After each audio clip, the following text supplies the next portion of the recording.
Yung Chinese spy daw, mga kababayan, na si Xi na nireport ng Al Jazeera. Remember yung Quadcom hearing sa Pogo na kinasangkutan po ni Alice Goo, at saka dineclare doon sa Quadcom hearing na si Alice Goo isa ring Chinese spy. Ang sabi, mga kababayan, itong si Xi nag-attend pa ng state dinner na inihanda ng dating Pangulong Digong sa Palasyo Malacanang para kay Xi Jinping. What? Ganon katindi, mga kababayan. Isa Palasyo Malacanang, di ka man dyan basta makapasok.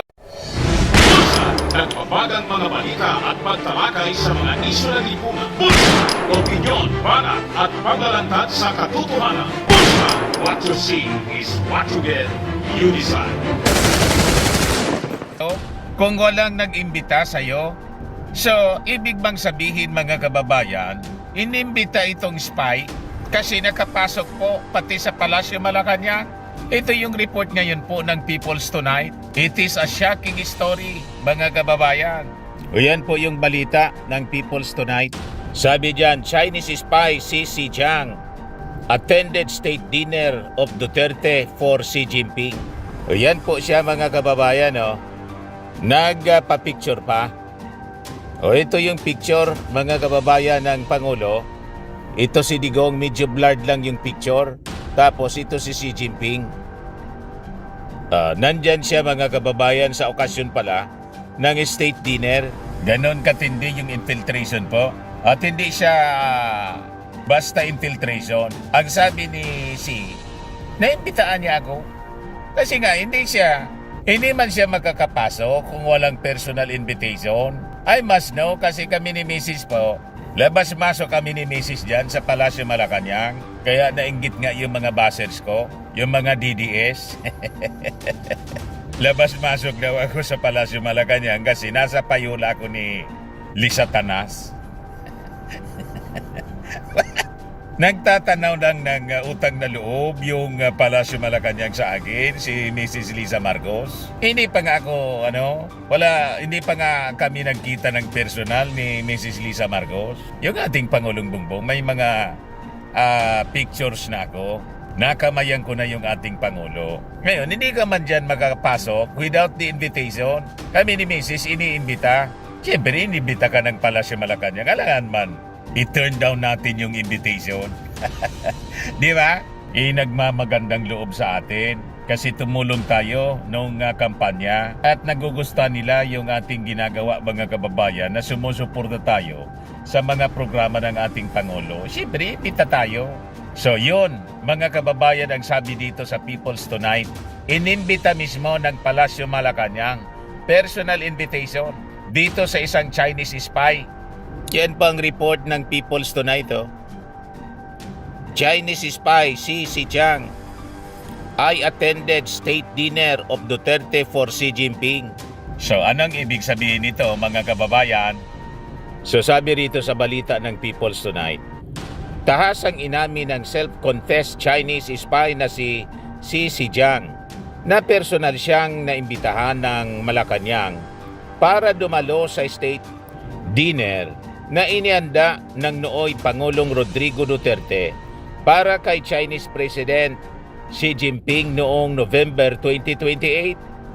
Base sa documentary video ng Al Jazeera na pinamagatang si Xi Jinping, discarded Chinese spy or criminal mastermind, ipinakita pa ni Xi ang mga video na kanyang kuha habang dumadaan sa kanyang tabi sina Chinese President Xi Jinping at nooy Pangulong Rodrigo Duterte sa ginanap na state dinner sa Malacanang noong November 12, 2018. Ganon katindi, mga kababayan. Kaya isip-isip, mga kababayan kong may totoong pagmamahal sa Pilipinas, sa ating bansa. Huwag kayong bastang naniniwala sa mga slogan po na mahalin natin ang Pilipinas pero pro-China. Diba? Pagkatapos, mismong yung Chinese spy, mga kababayan, personal na inimbita Yun mismo yung pag-amin niya, mga kababayan. Ipinakita rin ni Xi ang kopya ng imbitasyon ng Malacanang sa kanya. Subalit ang nakalagay na pangalan sa dokumento ay Tang Qiankai, na anya'y ginagamit simula ng makamit. Full story ng balitang yan, click subscribe muna dito sa ating YouTube channel and hit the notification bell para lagi po kayong updated sa mga kaganapan dito sa ating bansa. Like and share na rin po ninyo ang ating video. At huwag na rin po ninyo na skip yung ating mga commercial ads para tuloy-tuloy lang ang pag-unlad ng Bagong Pilipinas. Sa mga nagana po ng malinis and spacious fitness gym, pumunta lang po kayo sa aming Colossal Fitness Gym. We also offer Grab Car Rental with our brand new 2023 model ng Toyota Innova. We also accept booking for those who are planning to travel via PAL, Cebu Pacific, and other airline companies, local and international, and bills payment for Meralco Bills, Aleco Bills, PLDT, etc. Ang Colossal Fitness Gym is located at 3rd floor Security Bank Building, Lanco Business Park, Legazpi City, Albay. For inquiries, look for Gilon Maravillas, contact number 0966-802-0949. Yan po yung aming Innova. Lagi na pong matao sa amin.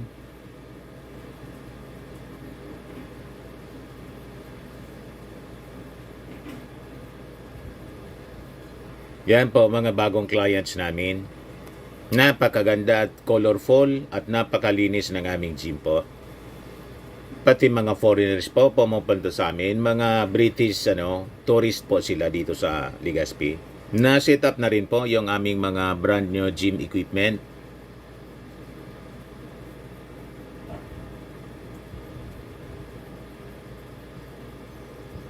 May treadmill na rin po kami. Ito naman po yung bago naming product na binibenta online. Eye Glow Serum, whitening po siya. Tingnan ninyo yung epekto sa aking anak na architect before and now. Yung mga inquiries po ninyo, dumiretso na lang kayo sa kanyang Facebook account, Riz Maravillas. Ito naman po, Firmax Firming and Lifting Cream, pinapahid po sa mga pulses in affected area. Mainam po sa paninigas ng mga kaso-kasuan. Ito naman po, Automax Radiant Serum. Sa mukha naman yung application, anti-aging po siya. You will look 10 years younger than your age. Sa mga cancer patients naman po, baka lang gusto ninyo itong itry. Neng siya red mixed fruit drink. Hindi mo po siya gamot, food supplement siya. Kaya lang, gawa siya mga kababayan sa goji berry. Yung goji berry, may anti-cancer properties. O ngayon, yung mga inquiries ninyo, dumiretso na lang kayo sa aming messenger sa Facebook para masagot namin agad. Ayos pa? Ayos na ayos niya, Mr. Maravilla. Niya ang Cambodian citizenship noong Enero 26, 2018. Ayon pa sa ulat ng Al Jazeera, nakuha ni Xi ang Cambodian na name sa tulong ng Ministry of State Security ng China, kung saan siya konektado di umano bilang isang espiya. Tulad ni Alice Goo, si Xi ay inaresto dahil sa di umano'y pagkakasangkot sa human trafficking, online scamming at money laundering matapos siyang ilaglag ng China nang tumanggi na ma-assign sa Taiwan. Ikinanta ni Xi si Alice Goo bilang spy ng China simula pa noong 2016 na mariing itinanggi ng sinibak na alkalde. Yan mga kababayan yung report dito, published by People's Tonight. Ngayon lang po, 2 hours ago. Kaya yung ating mga netizens po, manghang-makha po mga kababayan, siyak na siyak sila sa mga pangyayari sa naging expose po doon sa Quadcom hearing. Kaya sabi ng nag-react itong si Bing Soriano Sanchez, napakatindi talaga ng naging presidente ng bansa, hindi lang pang war on drugs, extrajudicial killing or extrajudicial killers ang mga alaga, kundi may mga espiya pa. Grabe naman yan, kaya pala meron pa silang ibiniti na tarpaulin noon na nagsasaad na ang Pilipinas ay probinsya ng China. Ang tindi mo, boy. Tingin ninyo, mga kababayan, bakit kaya nangyari yun? Tinitest siguro tayo kung magiging acceptable. Pati yung mga pabiro-biro ni Digong, pwede na ninyo kaming gawing province? Pabiro-birong totoo mga kababayan. Sabi ni si Kitan, kaya sustentado ang troll farm at hitik sa pugos. Bulag na masyado yung mga supporters, obvious na mga pinagtatanggol pa. So nagtaka pa kayo mga kababayan kung bakit matitindi pag umatake yung mga bashers po. Malamang silang nag-accuse ng mga bashers ko po na tayo yung bayaran. Sila po yung talagang bayaran. O di ba? Ang masama, ipinagkakanulo yung ating bansa. Sabi ni Josephine Sibayan, spy talaga yan si Go Waping. Galawan pa lang niya, halatang halata na. Totoo yung documentary ng Al Jazeera. Hindi basta-basta ang reporting nila. Talagang nire-research muna nila kasi napapanood sila sa buong mundo. O ito po siya mga kababayan, yung report ng Al Jazeera. Ipakita ko po sa inyo. I-replay ko po. Ayan. Yung audio lang po para hindi po tayo ma-copyright. Dali lang. Ito. In 2018, She filmed this video of Chinese leader Xi Jinping in Manila. They were at a state dinner hosted by then Filipino President Rodrigo Duterte. She's official invitation to the event is addressed to a Mr. Tang Krang Kai, one of several new names he'd acquired by then, along with Cambodian citizenship. He says he was just following orders. In 2018, She Yan. filmed this Ulitin video natin. of Chinese leader Xi Jinping in Manila. They were at a state dinner hosted by then Filipino President Rodrigo Duterte. She's official Yan yung invitation invitation, to the oh. event is addressed to a Mr. Tang Krang Kai, one of several new names he'd acquired by then, along with Cambodian citizenship. He says he was just following orders. Malinaw po mga kababayan. O ito pa. Ito yung plinay sa sa Congress, sa Quadcom. He allows us to take a look. One file in particular catches our attention. Ayan si Go Waping. It's a dossier about Guo Huaping, or Alice Si Alice Guo. former fugitive and embattled ex-mayor of a small town in the Philippines. Now in police custody, Guo is being investigated for alleged ties to scam operations and money laundering. He's also accused of being a Chinese spy. 菲律宾的这个郭华平呢，我用这个手机呢跟他通过话，当时呢还要了。 Sher says Guo once asked him to help fund her political campaign. 那我更不想得罪这个菲律宾政府了，所以一直就或者没有给钱。 Guo has repeatedly insisted she was born in the Philippines, a prerequisite for office holders in the country. Dininay But siya Sher's ni dossier Alice lists Go. China as her place of birth. Guo had previously claimed she's the daughter of a Filipino woman. But according to this document, her mother is a Chinese citizen called Lin Wenyi. The dossier also lists a family address in China's Fujian province. This is what our researcher finds when he visits the local office of the Chinese Communist Party. At Sa'yo a yung nearby pline village, sa Congress po. residents shown photographs of Guo recognize her as the daughter of Lin Wenyi, the same name that appears in Sher's dossier. They say Guo was born here and only moved away towards the end of 2002. Ayun. Ituloy natin kasi putol-putol siya mga kababayan. Sher says he has a message for the former mayor. 郭华平，跟我是不可信的。我们两个，你看看，曾经都为这个国安部卖命，你看看我的下场。要想不被灭口呢，就把真相呢，就告诉全世界。 Yung message niya po kay Alice Go, tinatawag siya sa totoo niyang pangalan, Go Waping. The two of us niya once dedicated our lives. We have once trusted niya China.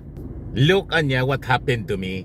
If you don't want to be eliminated anya, you should anya tell the world the truth. Magsabi ka na anya ng totoo. Yun ang mensahe niya kay Alice Goo. Ito yung replay na video, mga kababayan, sa sa Quadcom hearing noong isang gabi. O ngayon, as you know, during the Quadcom investigation po, Quadcom hearing, naging matigas po si Alice Goo. Ayaw umamin po. Ito po. Your Honor, hindi pa ako yan. This is not you. Okay. Ang katanungan ko, Ms. God, because you're saying that hindi mo kilala at dedemanda mo, ano naman mabe-benefit din nitong si She Zhang to name you? Your Honor, I think it's better for you to ask him. Kasi siya po yung naglabas ng video. So siya po nakakaalam anong makakapag-benefit po sa kanya. Definitely, hindi pa ako spy. Okay. Relax ka lang. Bakit ka galit? Kasi po, ganun po yung nangyari last time. Sinasabi po nila spy ako. Mahal ko pong Pilipinas. Filipino po ako, hindi pa ako spy. Okay, relax lang. Relax ka lang. Diba? You don't have to be so riled up if you know the truth. Doon biglang uminit yung ulo po ni Alice Goo. So with all this information po na nakukuha natin, sana makatulong po ito sa ating pagdidesisyon, sa ating mga isusupport na leaders po in the coming election, midterm, and lalo na po sa 2028 presidential elections. So tama yata yung sinabi ni PBA Party List Representative Migs Nograles. Paraan niyang 2017 pa lang nabenta na ang Pilipinas. Ayan man lang po ang short video natin. Ako po si Dante Maravillas. Bye-bye po. God bless. Ngayon mga kababayan, kasi Sunday ngayon, general cleaning tayo dito sa bahay. Actually, everyday, palagi naman kaming naglilinis ng bahay. Marami kaming taga-linis. Kaya lang, siyempre, may special po. Madumi na kasi yung aircon namin dito. Pag madumi na po, hindi na malamig, nakakainit ng ulo. And normal po yon, maintenance talaga. Kailangan naglilinis ng aircon po. Pa-service kami ngayon. Ito. Yan. Mabilis lang po. Kaya lang marami itong ililinis. Ilan ba engineer yung yung lilinisin mo ngayon na aircon dito? 5 aircon po. 5? Aircon or 6. 6 ba? Marami palang aircon dito. Isang malaking aircon. Ayan. Ipakuha na po namin. Ipalinis na namin yung lahat ng aircon namin ditong sabay-sabay kasi medyo matagal na. Usually engineer, yung usual na yung duration ng para hindi masira yung aircon, mga ilang buwan? So usually po ang paglinis ng aircon, kung everyday use, dapat ang maintenance is 3 to 4 months. 3 to 4 months? Parang sumobra na to. Nasa 1 year na ata. Pero kung hindi naman, ito kasi hindi naman masyado ginagamit namin sa sala kasi yung sa sala, so kung hindi wala naman, namin may dalawa yung nandito. Kung hindi, basta for everyday use kasi basta 3 to 4 months ang 3 to 4 months. Pag hindi na malamig, hindi na nasisira din. Masisira. Tapos tataas ang bill sa kuryente. Ganun pala.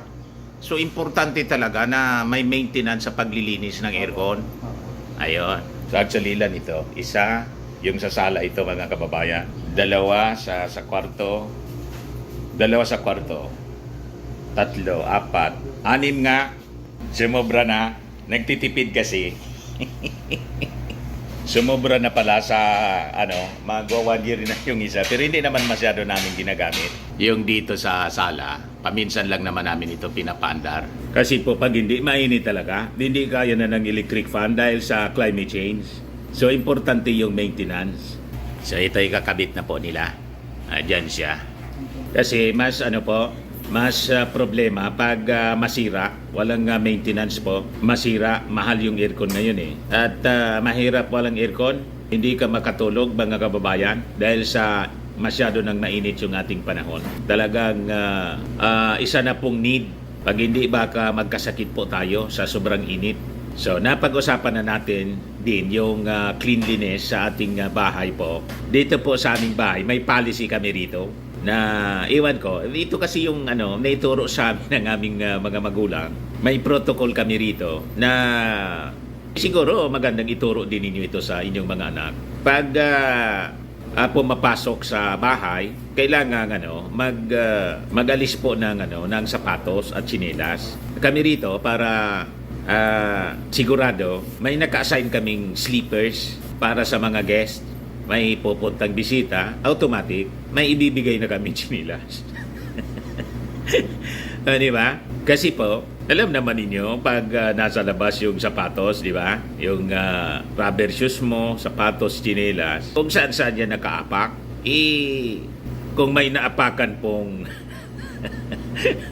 nakakayak, di ba? Tapos, dire-diretso sa loob ng bahay sa sala. Kawawa naman yung mga cleaners. So, we see to it na pag may bisita kami, may nakahilera na sleepers para sa guest. Parang sa hotel. Di ba?